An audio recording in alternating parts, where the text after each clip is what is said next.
Marerecommend mo ba ang First Park Homes Calamba? Yan laging tanong sa akin. Hello mga kapitbahay. So lagi po ako natatanong kung marerecommend ba namin ang First Park Homes Calamba kung bibili sila ng bahay.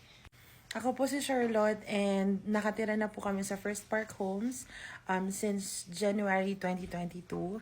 At tuwing meron po akong nakakasalubong na alam nilang dito kami nakatira at interesadong kumuha din ng sarili nilang bahay, laging natatanong yung opinion namin kung sulit daw ba or kung kukuha na lang daw ba sila sa iba. Yung question na yan, hindi siya nasasagot ng mabilis na oo at mabilis na hindi. Depende kasi yan sa sitwasyon nyo.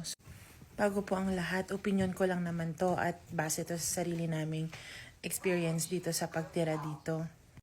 Also, hindi po ako bayad dito ha. Hindi po at hindi rin po kami agent. Tunay na nakatira lang po talaga kami dito. So, mabalik tayo. Ire-recommend ko ba ang First Park Homes? So, depende yon sa sitwasyon kasi lagi. So, every time na may nagtatanong sa akin na ganun, ang una kong tanong sa kanila, ano bang purpose mo or ano yung goal mo? Ang goal mo ba ay yung humiwalay? Nasaan ka ba ng stage sa buhay mo? Ang goal mo ba is to have your own place? Or kung nagsastart ka ba ng family nyo, gusto mo ba na meron na kayong sariling bahay? Or meron kayo existing pero you live with your other relatives, so gusto mo to have your own space. Pero hindi ka pa sure kung paano at saan ka magsisimula. Kung nasa sitwasyon ka na ganun, marerecommend ko sa'yo ang First Park Homes. Ngayon, kung ikaw naman yung medyo established na sa buhay, or kahit na nagsistart pa lang kayo with your family, mas malaki-laki yung budget mo versus dun sa usual price range ng mga bahay at units dito sa First Park Homes. Baka mas maganda na mag-consider ka rin ng ibang mga properties or ibang mga community or ano nga tawag mo dun? Mga developments dun sa area na gusto mo. Bakit? Ang pinagko-comparean ko talaga is yung pagpapa-extend dito sa first. So for example, yung friend and kapitbahay namin dito, nagpa-extend sila nung Calista-Mid nila nung 2022. And yung total na nagastos nila just for the extension is 900,000, almost 1 million. And that was way back 2022. So, hindi ko na lang alam kung magkano na ang nagagastos ngayon ng mga nagpapa-extend dito sa atin. Pero, definitely, almost half or more than half ng binayaran or binabayaran namin dito sa first. Kasi, we got our land and yung bahay for 1.6 million. 1.7 million. And that includes yung lote and yung structure. And you're in a gated community with amenities such as the pool, may outdoor theater, court, jog path. Tas iba-iba yung amenities per branch. Pero at least dito sa Calamba, yun. All for 1.7 million for a Calista-Mid. Na yes, may mga problema and we'll talk about that later. Pero yun lang yung alam mo yun, yung magpapa-extend ako, tapos almost 1 million yung magagastos ko just for the extension of her house, for an extra room, extra roof, and, pa-renovate ka onte. Pero for 1.7 million, nababayaran ko pa for X number of years, for me, sulit yan siya. Again, that's just me. So, na-imagine ko na lang, magkano na lang if I do it on my own. Siguro mas mura if kukuha ako sa isang lugar na mura yung lote, ganyan. Tapos, papatayo ako mag-isa. Pero at the same time, naisip ko, pag pinatayo ko mag-isa yung sarili kong bahay at sarili kong lote, definitely, hindi 1.7 million lang magagastos ko. At kailangan kong ilabas yung ganun kalaking pera right at the time na nagpapagawa ako. Hindi pwedeng 15, 20 years to pay. And also, bago kami mag-decide before na First Park Homes na talagang kukunin namin, nag-research kami ng bonggang-bongga. Talagang nag-research kami about precast kasi precast yung gamit dito sa First Park Homes. Nag-research kami about yung mga similar na developers within the price range din ng First Park Homes, yung mga competitors nila, kung precast din, and it turns out na halos lahat sila na ganitong price range. Precast ang gamit.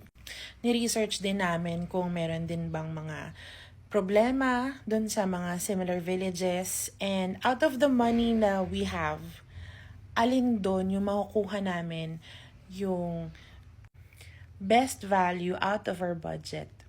And it turns out na First Park Homes yun for us So, if ever na meron mga bagong communities or probably some communities or developments na hindi namin na-research, then please let us know in the comments para din makita nung mga manonood ng video na to.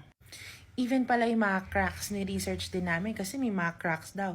So, ni-research din namin kung alin yung acceptable, expected ba yon. Kaya medyo hindi naman na kami gulat. Pero syempre, naiintindihan ko talaga kasi yung paglipat sa bahay, it comes with stages.